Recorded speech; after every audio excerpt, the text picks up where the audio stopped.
This is Fresh Air. I'm Tonya Mosley. And my guest today is filmmaker Ryan Coogler. You probably know his name as the director of Fruitvale Station, Creed, and both Black Panther films.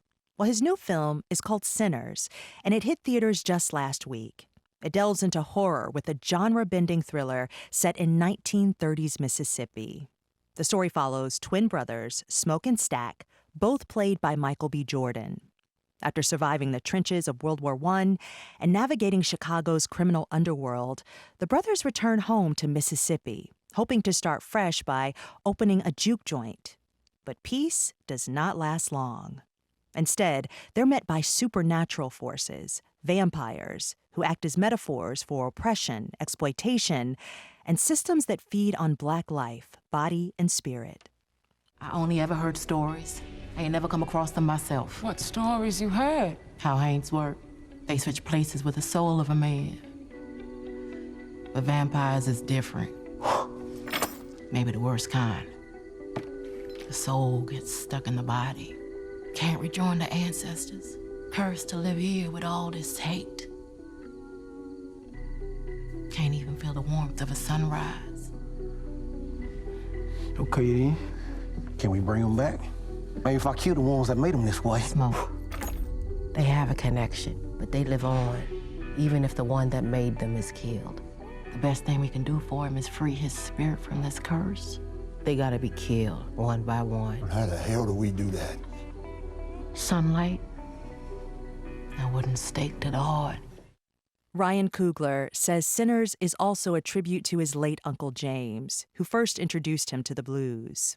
When he was a kid, Coogler would soak up his uncle's stories about Mississippi as old Delta blues records spun in the background.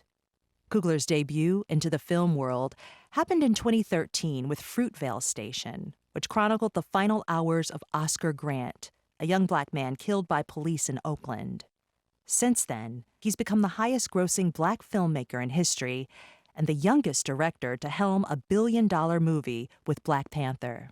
He decided to press pause on making Black Panther 3 to take the risk of making Sinners. Ryan Coogler, welcome to Fresh Air and congrats on this film. I have seen it twice and I enjoyed it very much. Hey, I appreciate you having me. I'm really thrilled to be here. So, Ryan, you put Black Panther 3 on hold. That is a billion-dollar franchise, as I mentioned, to make this film in a moment when it seems like Hollywood is kind of playing it safe to sequels and remakes. What made you say, this is the story I have to tell now? And even if it means stepping away from the success of something like a Marvel machine, did that feel like a risk? Yes, but to be honest with you, it would have been more of a risk to not make it. The movie was kind of on my heart. And when you have something that clear, for me, it's a rare thing, and I had this idea, and it was very. Well, I will go back to say, like, I didn't put anything on hold for this. You know, it was more. You know, like that last Panther film took a lot of time. You know, it took more time than any of us had anticipated it taking. You know, those movies tend to take about 2 years. You know, this one took 4 because of the last Black Panther film. Yeah. Yeah, the Black Panther Wakanda Forever. It was because of the tragic passing of Chadwick Boseman. Rest in peace. The global pandemic, and in making those films, man, like there's so much interest. There's so many people involved. There's so many industries that are when it around. comes to a Marvel film, right? Yes, right, yeah. yes, because you know, and it is. I'm not complaining about it, but there's a lot of pressure around those movies, and I just made 2 back to back. You know, so I was coming off of both of those projects, you know, knowing there was no way I was going to do another one next. You know, I was going to do something. You know, I was going to do something different. You know, before I came back to that. But for me, I got hit by almost like a bolt of lightning. You said this particular film, Sinners, was like it was on your heart to do. And I want you to take us back to when that idea really clicked for you, that Yeah. not only the creation of a story like this, but that the story didn't have to live in one genre or even one reality, because you're Yeah. blending so much here. I mean, you're blending Yeah. history, historical drama, Mm-hmm. action, all against the backdrop of 1930s Mississippi. What made you realize that this mix was necessary to fully bring this story to life?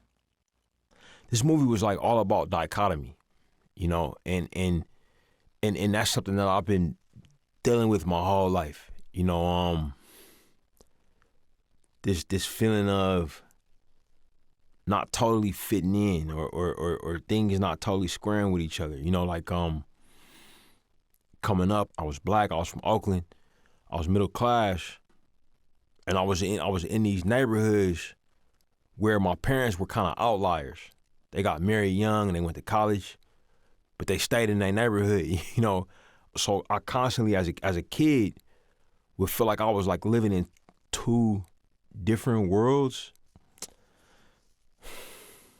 There's a dichotomy there, and I took the student serious. I was like a big old giant nerd, but I was also like a very, very serious athlete, you know.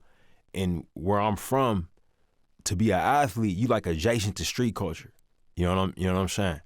Like you know, you get cool points in the streets when you good at football or basketball or running track like I was. I was also raised Christian. I was raised Baptist in the Black Baptist tradition. You know what I'm saying? But I was going to Catholic school, so I was around these like two very different types of Christianity, and trying to reckon with that on a daily basis. And it made me very sensitive to things of identity, you know, and the dichotomy as an idea. That's so interesting, because I really feel it almost with every single character in this film. I want to talk to you in a minute about how you complicate like villains, but the use of vampires in particular to like really articulate the story. One of the vampires says in the film, "I want your stories and I want your songs." And that line is very important. You gotta for finish. me. You gotta finish it though. Oh, He said finish something it for after me. that. Say Yeah, he it. says, and you're gonna have mine. Yes, right, exactly, right. It's Yeah. important. That's such an important line, because it brings into focus that these vampires are like draining more than blood. They're draining culture and identity, but they're also offering something back, like in replacement of that. Like, how did you land on using vampires as a metaphor for that kind of extraction? I mean, I'll be honest with you. To me, allegory, metaphor, all of these things, I'm not gonna tell you that they're not present in my work, right? But I was not, in this case with this project, I was not being conscious of it. You know, like I was trying to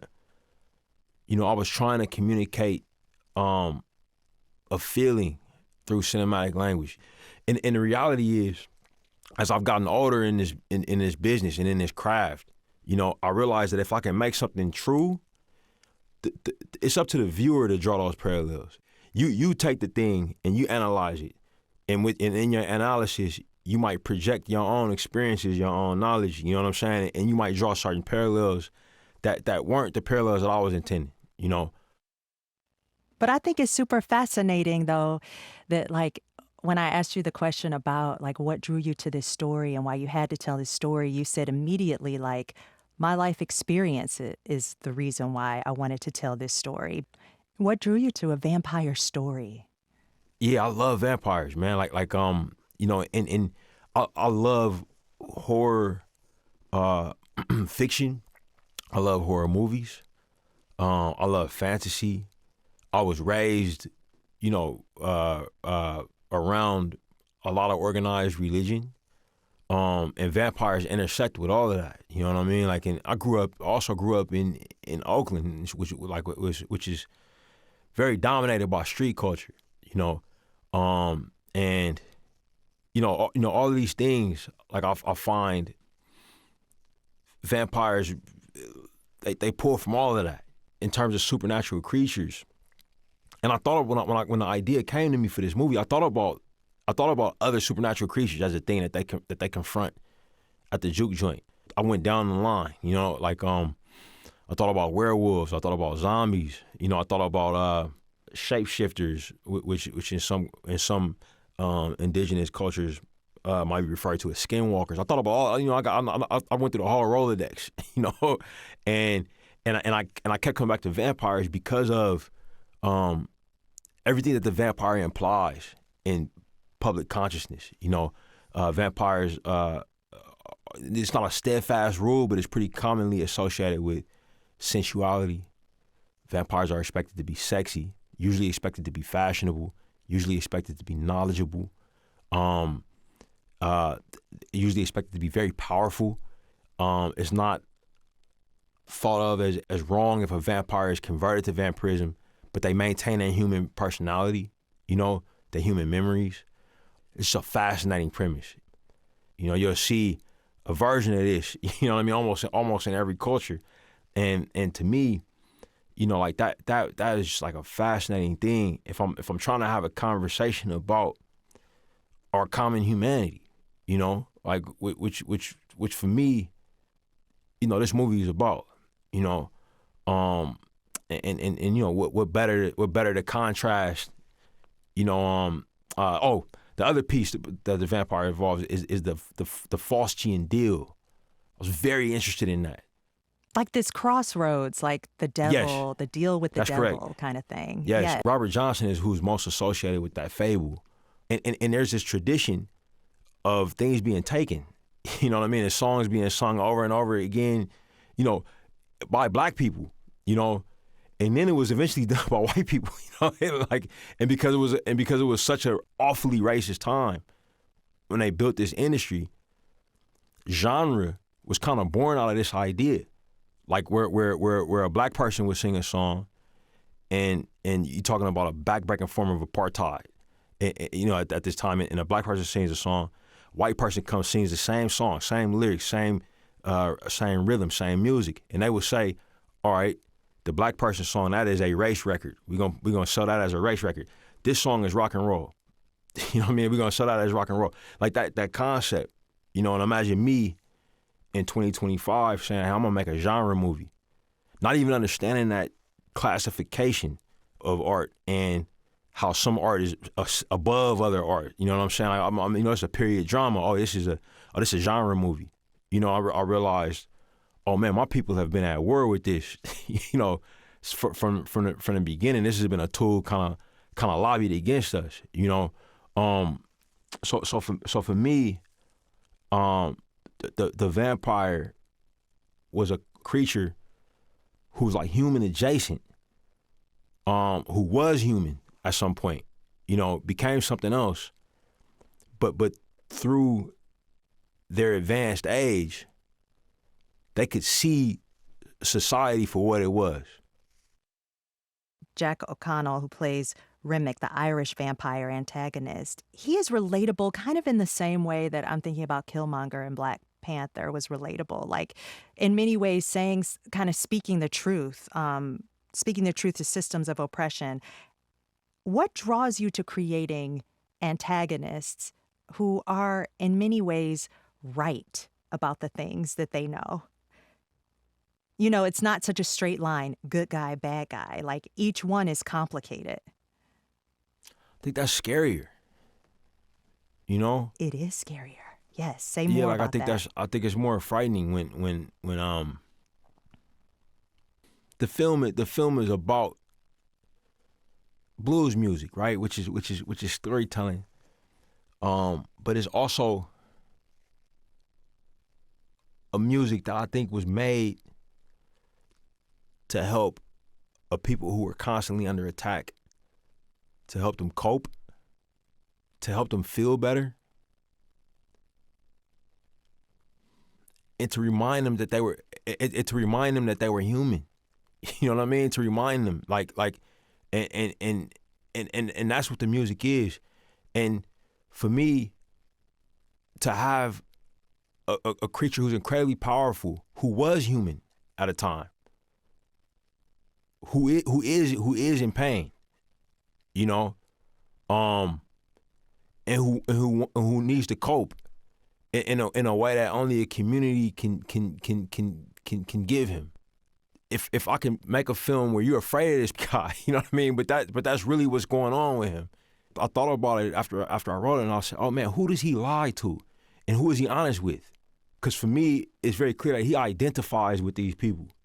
Meaning like the black people, right? 100%. Yeah. Right, he identifies with them, and that connection between what we experienced, we being African Americans, foundational African Americans who experienced under the forcible removal from the continent of Africa and placement, you know what I mean, in the Americas and the systems that were built after that, you know, our experience and the experience of the Irish people being forced to work, you know, land that has immeasurable abundance and wealth, but being denied that. Yeah, so I mean, like the connections between the two cultures are really obvious to spot, you know, but also the history here in the States is very complicated. You know what I mean? Because of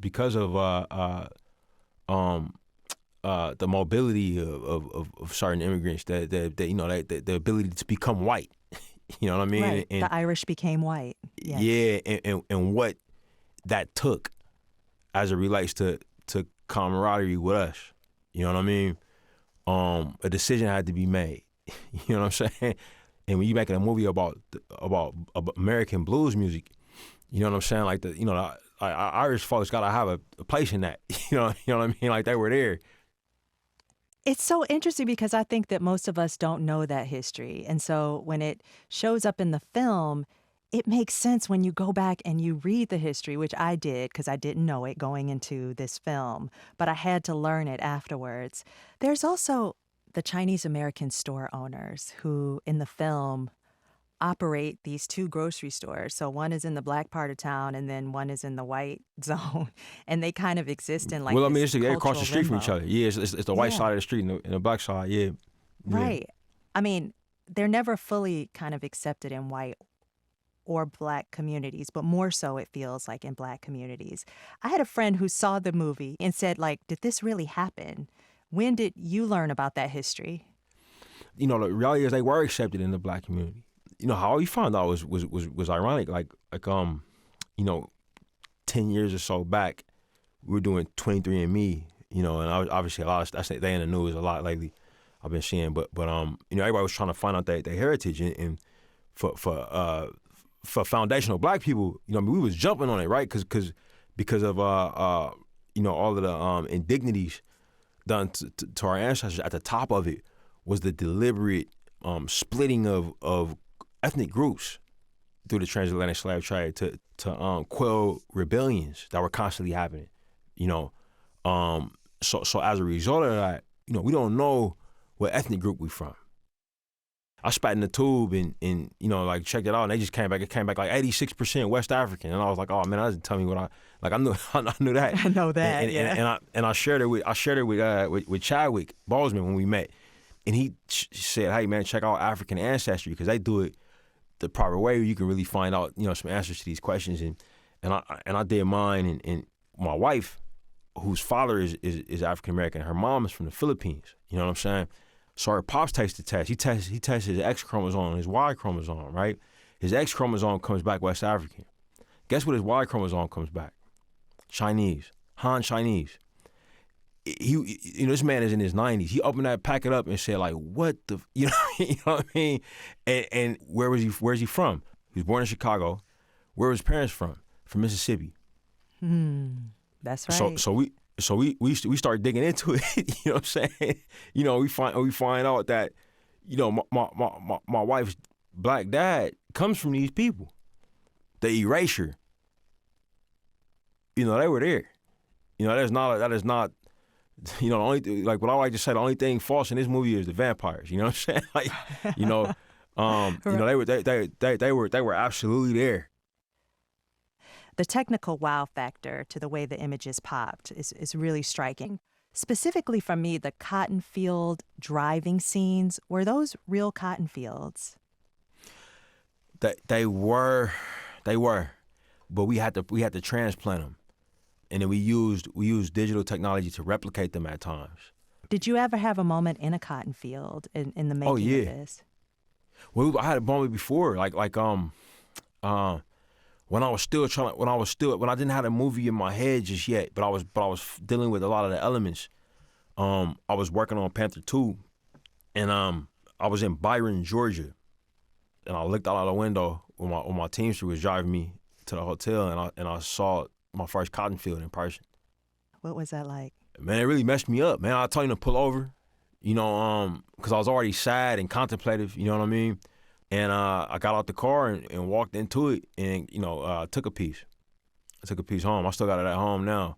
But, the fact that I'd been at this age and done all that I'd done and had never seen, I wear cotton every day, and I know the story of my people and, the fact that what for many years has been the most powerful, empire in the world sentenced them to that being their life, working in these cash crop fields. And I like looking at it, seeing it for the first time, it messed me up. And I knew I wasn't done with it. I'm really struck by what you said that, the blues connected people to their humanity. It reminded them that they were human. And blues serves really as the sound and the soul of this film. Your relationship with the blues, you talk about your Uncle James. What music did he play around you? What was he into? Man, he played all of it, man. He was big on Albert King. He was big on Muddy. He was big on Howlin' Wolf. He was big on Coco Taylor. Big on John Lee Hooker. Sonny Boy Williamson, Mississippi Fred McDowell. He's big on all of them, man. You being a kid of the 80s and the 90s, what was it like for you to sit at his knee and listen to that music? Did you appreciate it at that young age? I just liked being with him. I wasn't thinking about the music. I associated it with him, and at that time, the blues wasn't I didn't think the blues was for me. I didn't think it was mine. It was just all man's. And to be honest with you, I thought the blues was like for white people. You know what I'm saying? Because at that time, you had like the movie The Blues Brothers, which I hadn't seen, but on the poster it was these white dudes with these hats. You know what I'm saying? And so I was like, okay, the blues is for all black people, and it's for white people. You know what I'm saying? Because I was listening to Tupac, and what's crazy is my favorite song, group, and music video was Bone Thugs, Crossroads. Not even knowing that like like the Crossroads is like, you know what I'm saying, like that's a blues thing. You know what I mean? Like it made its way in the Cleveland gangster rap, but it was really that, but I didn't know. I was a kid, and it took my uncle dying and then me listening to the music without him anymore to explain it to me. But I'm trying to hang on to every word, trying to see if you know what I'm saying, like if I could get a clue about my uncle's life or like why he liked this stuff. You know what I'm saying? And then boom, I realized the brilliance of it. Like that this was the base that everything came out of.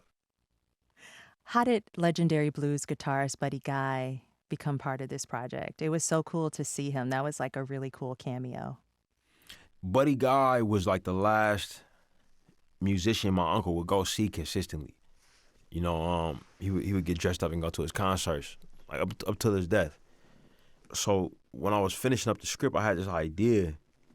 When I got to those last few scenes, I was like, oh man, wouldn't it be cool if, like, would my uncle get a kick out of Buddy Guy being in this movie, So I kind of got that. I kind of had that idea, and I talked to my casting director, Francine Maisler, and my producers, Zenzi and Sev, and said, hey, I want to try to get Buddy Guy in this movie, and everybody kind of panicked a little bit,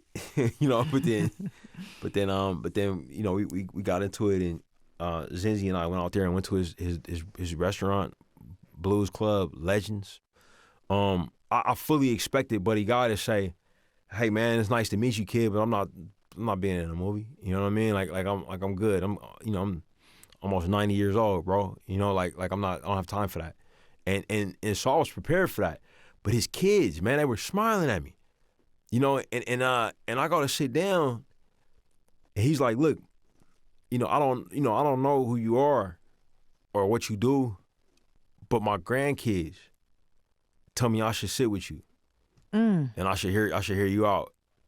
And I've decided, whatever you need from me, because they speak so highly of you, I'm in.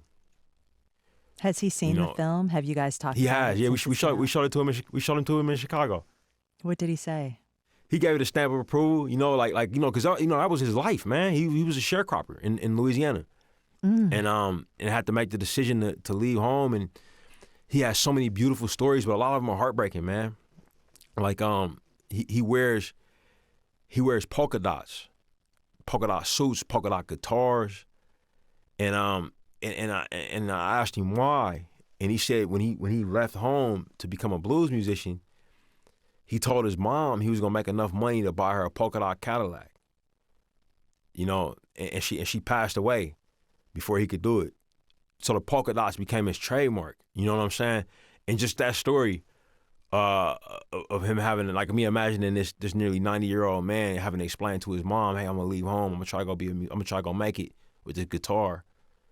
While she's in what was a slave shack in Louisiana. You know what I mean? Like sharecropping. And he's here in 2025, completely lucid, telling me all about it.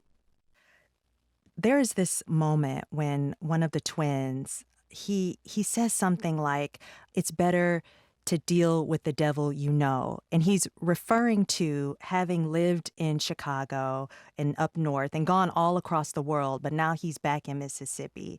And you being a guy who was born and raised on the West Coast in Oakland, your accent gives it away. What did you learn growing up about kind of those myths? Like, you talk about the shame a little bit, but those myths that somehow the West or the North or the East was better than the South. I was born in the wake of the military defeat of the Black Panthers. So that dream of a better life in the West, that was gone. You did not grow up with that myth that where you are is better than the South. No, I grew up. Look, the first movie I seen in theaters was Boys in the Hood. Which I was 5 years old. My dad took me to see that movie, and that was what was happening. Down on Highway 5 from us. I was 4 years old. You saw Boys in the Hood at 4 years old? I might have been actually 5. Yeah. I was born in '86. I think that movie came out in '91. Yeah, I was 5 years old. My dad, but my dad was dad in his 20s. He heard that he had just lost his father before I was born. My mom's dad died before I was born. Both my parents' fathers died within 2 weeks of each other, right after they got married. And I heard that this was a movie black fathers should take their sons to, so he took me. Did the same thing with Malcolm X in like 6 months later. 5 years old in the theater watching Boys in the Hood. Do you remember the scenes that I remember everything. Were seared into your brain that stuck with you? Because that's a real powerful movie for a 5-year-old. I remember the whole movie. Yeah, my memory with movies is pretty solid. But yeah, I remember all of it. I saw Malcolm X shortly after. And it was really ironic because we just premiered Sinners in that same room, at that same theater, and my dad sat in the same row. You noted in the moment that, like, wow, my dad is sitting in that same row, and we're absolutely, man. I was a mess. Yeah, I was a mess the whole night. Yeah, I was a mess the whole night. It's my favorite screening of anything I ever made. You and Michael B. Jordan, you guys have worked on Fruitvale Station and Creed, Black Panther, and now Sinners. In Sinners, he plays twin brothers. Why twins?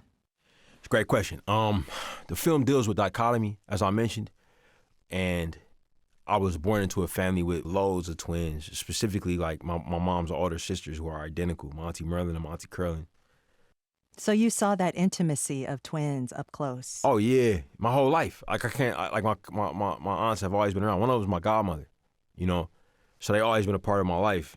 The dynamic between them and the stories, they're in their 70s now and they live next door to each other.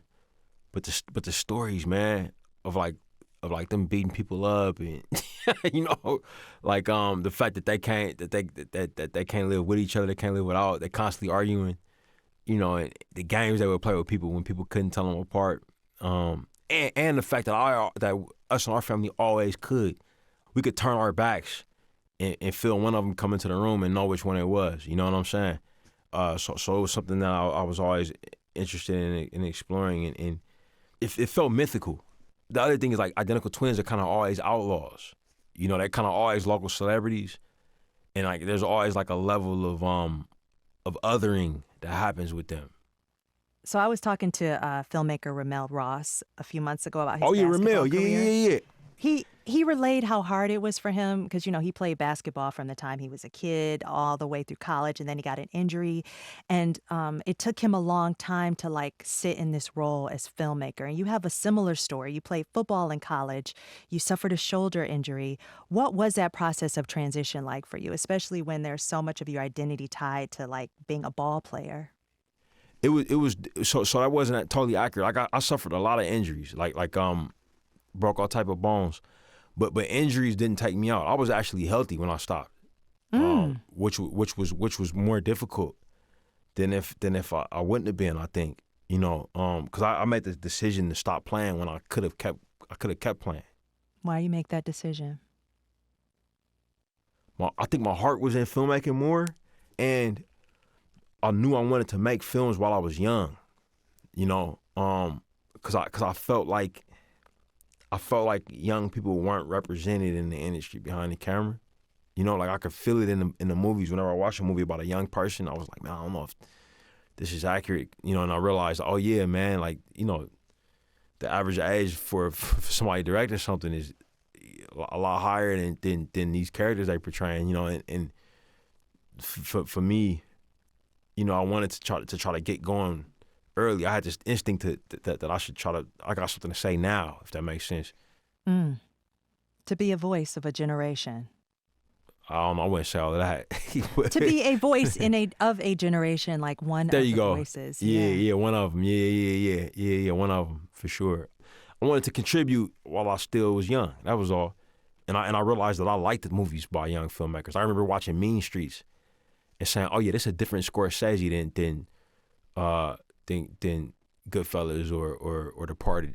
You know what I'm saying? Like, just feels like I can feel his youth. You know what I'm saying? Or Do the Right Thing, you know, versus Black Klansman. You know what I'm saying? Both great movies, but like it's a different spike. Movies made by young people are almost always really dynamic. That their youth and their optimism and they anger, it kind of infects the cinema. So I wanted to do that, you know, like, and it was like, damn, like I could keep playing football and see how long it takes me. But I had a feeling that it would be a while if I kept pursuing ball, you know, I could play for a little bit more. I want to end asking you about legacy because I heard there was a bidding war over Sinners, and part of the deal was that you'd retain Final Cut and you get share of the theatrical opening and eventually own the film outright after 25 years, which I felt like that's such a boss move. Is that all right, first off, and why was it important for you? I mean, it's some truth to some of those articles. I haven't seen any that were totally accurate. But the thing is like what I'm, you know, those terms are not new terms. Like, they're not unique. You know, I will say they are unique, but there are other filmmakers out there in the world who have not made as much money as I have at the box office, who've had these terms for a long time. It's not that unique, you know, for me to have asked for these terms and for me to have received them, right? You know, I wrote the script on spec. My production company has made some really incredible movies in the past, you know, and there was no shortage of companies that wanted to work with us, thankfully. You know what I mean? Like, for me, the film was so personal, and about my family, and you know, 100 years ago, my family were sharecroppers. 100 years before that, they were in a different type of situation, if you catch what I'm saying. So for me, that was something that I stood on, you know, and my company stood on, you know. And I was so thrilled that Warner Brothers was comfortable with us standing on that and saw value in this project.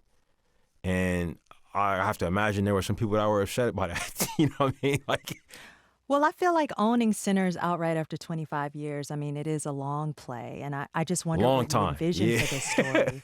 I Over pray that I'm that still kind around. of You timeline, know? right? I mean, but No, I is mean, it no, something for- that for- you for me- imagine for- expanding or revisiting or building upon in the future? I wouldn't rule anything out, but that was not the reason. Like the reason for me was just this story that I wanted to. You listed the films that I've made before. I made these movies when I was very young, and they came at a steep price. I was not there when my uncle died because I was making a movie. I miss so much, you know, making these movies before I was 40 years old, and they've done well over $2 billion at the box office. You understand? And I will never own any of these movies. The next movie I'll make, Black Panther 3, I will not own that. Disney will own that. You know, it was time for me to own this. Ryan Coogler, this has been such a pleasure to be in conversation with you. Thank you so much for this, and thank you for this film. Thank you for watching, and thank you for talking about it and bringing your brilliant expertise to it. I'm looking forward to folks hearing it. Ryan Coogler's new film Sinners is now in theaters. This is Fresh Air.